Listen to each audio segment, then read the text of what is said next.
As 2026 approaches, something subtle but powerful is happening inside many empathic women, and it is not about the calendar or the news cycle. It is an inner deadline, a quiet point of no return. You may not have told anyone yet, but you can feel it in your body and in the way your spirit responds to things that used to feel normal. The life that once felt like survival now feels like a cage you cannot pretend to fit inside anymore. What if this strange exhaustion you feel is not a sign that you are failing, but a sign that your childhood story is collapsing on purpose? All around the world, women with sensitive hearts are trying to describe the same inner shift with different words. Some say, "I feel done," not with life, but with carrying what was never theirs. Others confess, "I cannot carry everyone anymore," as if their arms have finally realized they were holding a whole family system on their shoulders. Some look at their patterns and say, "I am not angry, I am just finished," noticing that their rage is not wild, it is very clear. Many stand in front of the mirror and feel a sentence rise up from a place beyond logic. "This is no longer me." Different phrases, same truth. The version of you that survived childhood and early adulthood has reached the edge of her map. From a Jungian perspective, this is not random burnout. This is the beginning of individuation, the deep psychological process where the self, the real, whole you, refuses to be carried any further by the polite, accommodating persona you built to stay safe. The good girl, the emotional caretaker, the one who always understood and rarely asked, is cracking at the seams. Not because she was wrong or bad, but because her job is complete. She got you through the years when you depended on others to survive. Now your psyche knows you cannot keep living as if you are still that powerless child. The story that once protected you has become too small for who you are becoming. You might notice this in very ordinary moments. You sit in a family gathering and feel your body go numb as the same jokes, the same criticisms, the same roles repeat like an old script. You close your laptop after a work call and realize you spent the entire hour nodding, pleading, and fixing, while some inner part of you felt like she was slowly disappearing. You scroll through messages where people only contact you when they need something, and instead of feeling flattered to be needed, you feel tired in a way that no nap can solve. These are not random mood swings. They are signals that your old pattern of absorbing, smoothing, and staying small is no longer compatible with your soul. Individuation often begins with one shocking but honest question that breaks the spell of automatic living. So, as you stand at the threshold of 2026, ask yourself with radical honesty, in the last year, when did you feel, "This version of me cannot go on like this"? Maybe it was a single conversation, a silent night on the couch, a holiday that left you feeling emptier than ever. Whatever moment flashes in your memory, that is your doorway. That is your psyche telling you the childhood story has reached its final chapter, and something truer is asking to be written next.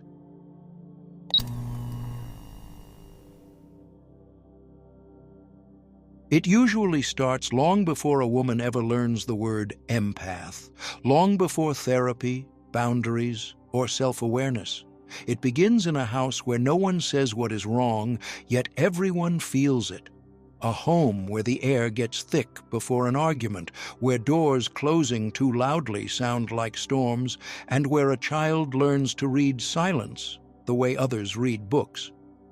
This is where the original role was assigned without anyone speaking it out loud. Someone in the family had to absorb the shock, smooth the edges, and hold the emotional temperature together. The most sensitive child became the emotional backup system. Maybe it looked like a father who drank too much, so she learned to tiptoe around the living room to keep the peace. Maybe it was a mother who cried behind closed doors, and she became the quiet comfort, wiping tears that were never her responsibility. Maybe it was siblings yelling, and she placed herself in the middle like a human shield. Or maybe it was a home where nothing dramatic happened at all, just a steady drip of emotional absence, where love was present but never spoken, and tenderness was replaced by tension. In every version, the lesson was the same: be useful or be invisible. Soon, her value became tied to maintenance. She could feel the room shift before anyone said a word. She cracked jokes when things got tense, apologized first even when she was not wrong, cleaned up the emotional messes before they exploded, and became the peacekeeper who could predict every mood like the weather. She learned to suppress her own needs to protect others from discomfort. Her nervous system grew faster than her body.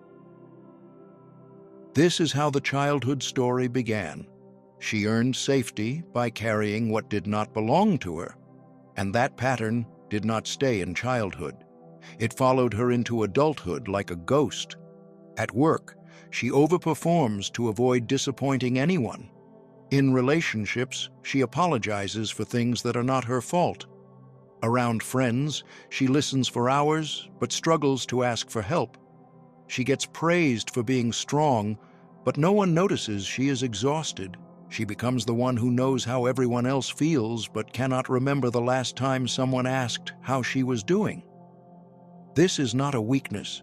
It is the brilliance of a child who adapted to survive, now trapped in an adult body that no longer wants to live that way. This realization is the emotional climax. The story that protected her in childhood is now the story that is suffocating her. The peacekeeper who once kept the family from falling apart is now losing herself, trying to hold the same posture in adulthood. Her body knows it, her spirit knows it, and the fatigue she cannot explain is not laziness or failure. It is her psyche whispering, "That role is complete." So before we move forward, pause for one honest moment and ask yourself the question that changes everything. When the house felt tense, what did you do? Did you stay quiet, try to fix it, pretend you were fine, or make yourself small? Whatever your answer is, that response is probably still running your life today.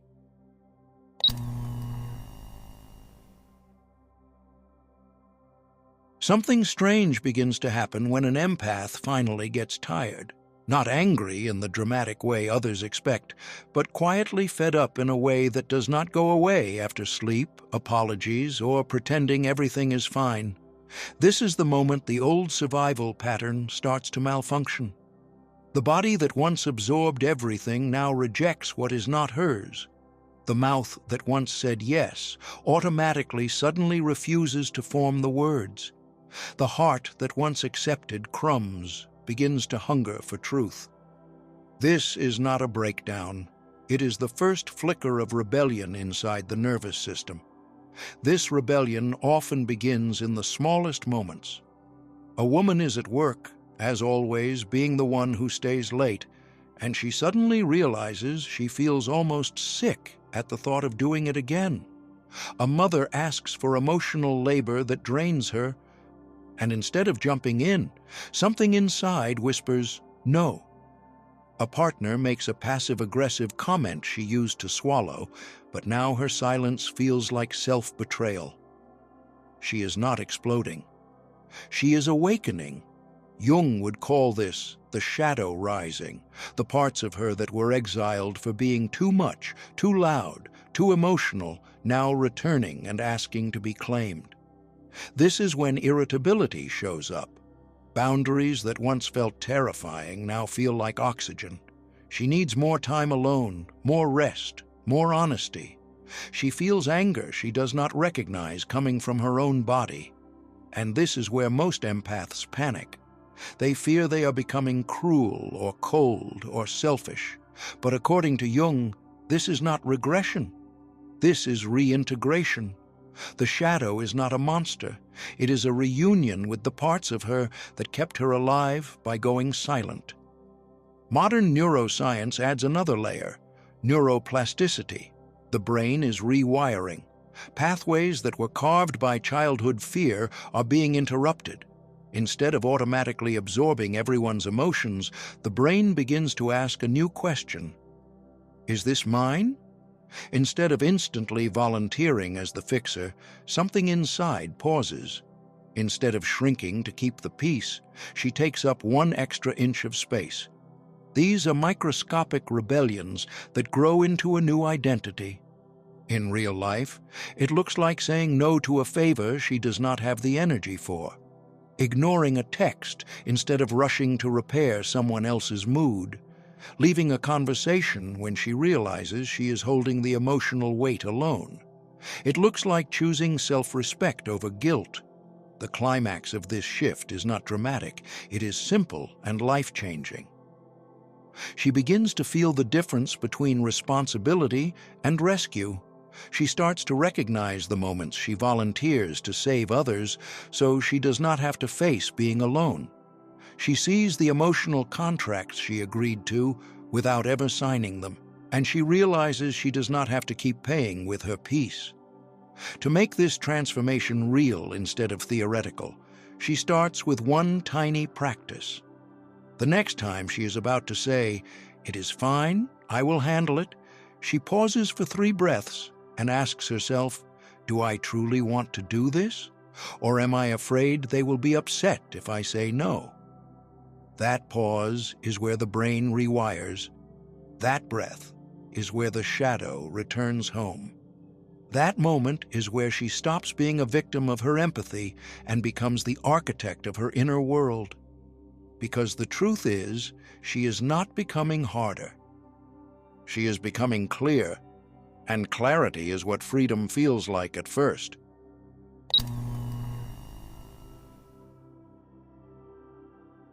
At first, the shift is quiet.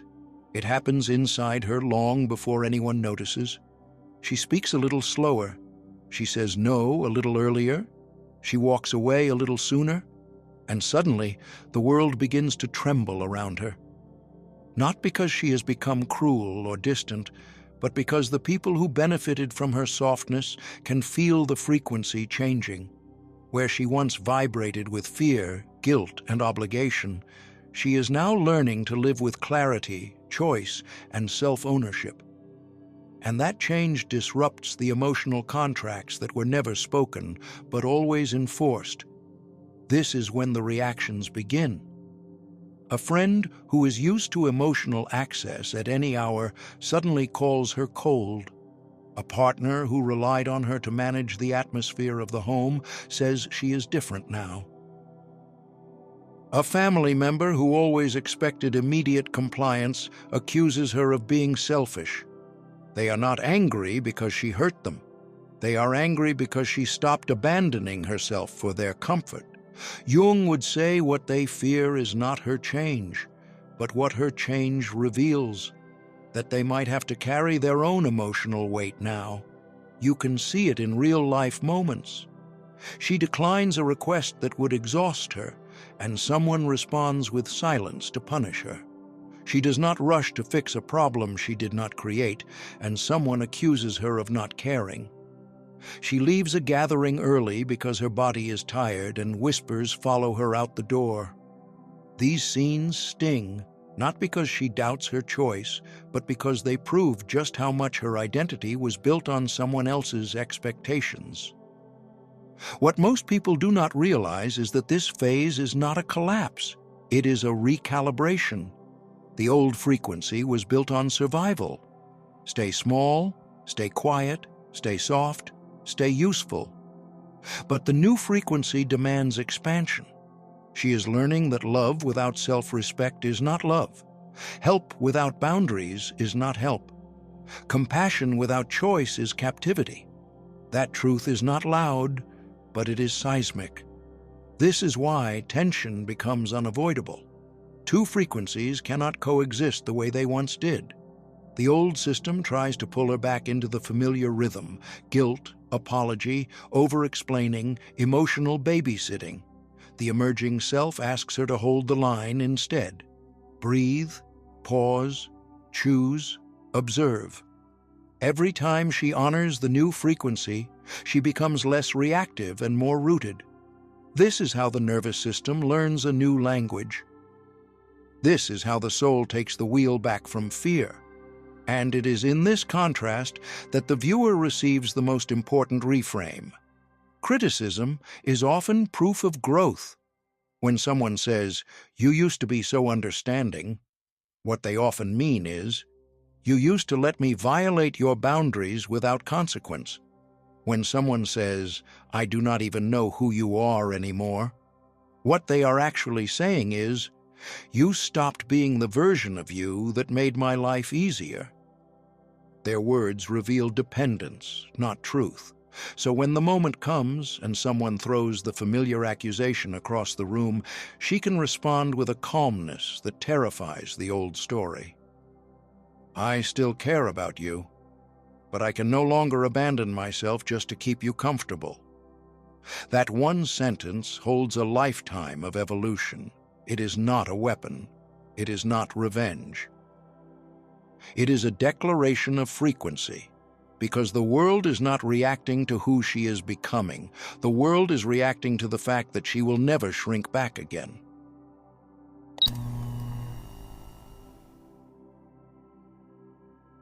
It usually begins in the body before the mind can name it. A stomach that tightens when someone calls. A sudden headache occurs when a certain person walks into the room. A wave of exhaustion after agreeing to something you did not want to do. The body knows before the language arrives. It is as if the nervous system starts pushing back against the old story, whispering, "I cannot survive this version of me much longer." In Jungian terms, this is the moment the psyche refuses to carry the wound any further. The body becomes the protest. The symptoms become the truth. This is where the severing begins. Not because she woke up one day angry, but because her body could no longer pretend she was not being drained. She looks at the patterns more clearly now. She sees how often she apologized to keep the peace. She remembers the nights she stayed awake replaying conversations that hurt her. She notices how often her love was used as labor. For years she called it grace, patience, or loyalty. Now she calls it what it was: martyrdom. Real-life moments bring this into focus. She sits across from someone she has known for years and realizes she has never once been allowed to break down in front of them. She scrolls through her messages and sees long paragraphs of her explaining, reassuring, soothing. On the other side, she sees one-sentence replies that never ask, "And how are you?" She answers a phone call and her spine tenses before she even says hello. The body remembers what the mind tried to rationalize. Then the clarity arrives like a clean cut. She finally sees the difference between being needed and being loved. Being needed is transactional. It requires her to perform, to be the strong one, the stable one, the understanding one. Love, real love, would let her be human. But for years, she confused usefulness with value. She stayed because being essential felt safer than being alone. She traded her identity for belonging because she did not know another way to survive. This is where radical responsibility enters. It does not blame her for what happened. It wakes her. She stops narrating her life as only, "They did this to me." She begins to understand, "At some point I agreed to this role and now I am allowed to leave it."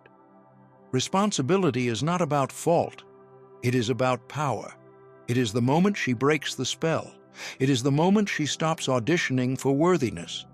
And the body reacts again, but differently this time. Sleep returns. The chest softens. Digestion steadies. The jaw unclenches. It is not peace exactly. It is decompression. It is what happens when the soul stops bracing for impact. The severing is not an act of vengeance. It is an act of self-preservation. She is not leaving people behind. She is leaving the version of herself that believed love meant disappearing. so the question becomes unavoidable. It does not demand an answer today. It simply demands honesty. Are you in a relationship where you are genuinely loved or simply needed to fill someone else's emptiness? Sit with it. Do not run. This is where the healing begins.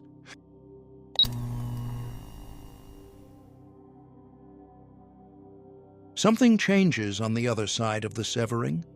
Not loudly, not dramatically, but like a door closing in a quiet room. The empath does not stop caring. They stop collapsing.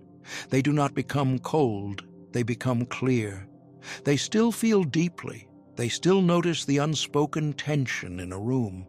They still see what others miss. But the difference is this: they no longer set themselves on fire to warm the people who refuse to hold their own matches. Integrated empathy is not a softer mask. It is a fuller spine. It is the moment they stop confusing compassion with self-abandonment. They learn to sit across from someone in pain without absorbing it into their bloodstream. Instead of rushing to fix, explain, soothe, or rescue, they begin with a grounding question that breaks the old spell. Does this actually belong to me? That question alone interrupts decades of unconscious programming. In real life, it looks like this. She listens to a friend vent, and instead of jumping into fixer mode, she takes a breath and asks, "Do you want comfort? Or are you asking for advice?" She hears her mother's voice tighten with disappointment, and instead of shrinking as she did at 12, she stands still inside her body and says, "I love you, and I need to take my time with this." Her partner unloads their stress after a long day, and instead of absorbing the emotion like a storm cloud, she recognizes, this is weather from someone else's sky. She can care without dissolving. These are not small things. They are seismic corrections. This is where the old responses start to fall away. The automatic, "I will handle it," the reflexive apology. The instinct to fill every silence with reassurance. Those habits carried her through childhood, but they cannot carry her into who she is becoming now. She realizes she spent years operating like an emotional airbag that deployed for everyone but herself. Integrated empathy teaches her a new form of love that does not require her disappearance. Carl Jung would call this a return of psychic ownership. The self that was scattered across other people's needs begins to come back home. She learns the difference between feeling responsible for someone and being responsible to them. She starts to respect the boundary between empathy and enmeshment. She understands that maturity is not rescuing people from the consequences of their choices. It is trusting them to face what is theirs. So the translations begin. From "I must fix this" to "I can simply listen." From "I am the solution" to "I am a witness, not a savior." From "I will carry it for you" to "You carry your part, I carry mine." These shifts are quiet, but they are revolutionary. They are how empathy stops being a wound and becomes a skill. They are how someone who once dissolved inside every emotional storm begins to stand inside their center again. When she reaches this point, the world might still call her selfish or changed, but inside something says, "If I lose myself to keep you comfortable, that is not love. That is abandonment disguised as devotion." Integrated empathy is where she finally learns the truth. She can love others without leaving herself. This is the beginning of emotional adulthood, not the absence of feeling, but the presence of self.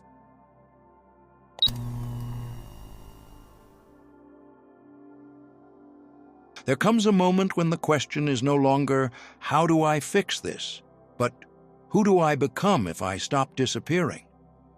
This is the doorway of individuation, the threshold where the old identity cannot continue and the new one has not fully arrived. Jung described this as the crisis that transforms the soul. It feels like breaking, but it is actually the scaffolding of the false self collapsing so the real self can breathe. The viewer is not abandoning people. They are releasing a version of themselves that was built for survival, not belonging. The child who monitored every mood, apologized for existing, and translated the emotions of the room before she even understood her own language was doing the best she could. She learned that love meant sacrifice, and being good meant being small. Adulthood brings the realization that goodness was never meant to cost a person their entire identity. In real life, individuation appears quietly. A woman hesitates before saying yes out of habit and realizes her consent was automatic. A man stops buffering every silence with reassurance and learns to hold discomfort without collapsing. Someone sits at the dinner table with family and recognizes that the guilt in the room is not evidence of wrongdoing, but resistance to their growth. These are not dramatic acts. There are subtle shifts in gravity. They are proof that the psyche is choosing a different center. Jung understood this intimately. His confrontation with the unconscious was not glamorous. It was terrifying, destabilizing, and isolating. He survived not by pretending strength, but by meeting himself with honesty. Individuation does not demand perfection. It demands presence. It demands a willingness to turn toward the part of the self that whispers, "I am still here. I always have been." This is where true power changes shape. It stops looking like endurance and begins looking like choice. It stops sounding like an apology and starts sounding like clarity. Individuation is the moment the viewer understands they are not walking away from love, but from the version of love that required their disappearance. They are not betraying others, they are returning to themselves. So the invitation becomes simple and practical. What part of you has been asking to be seen that you keep postponing? Write one choice you are delaying because you fear the reaction. That choice is where your new life begins.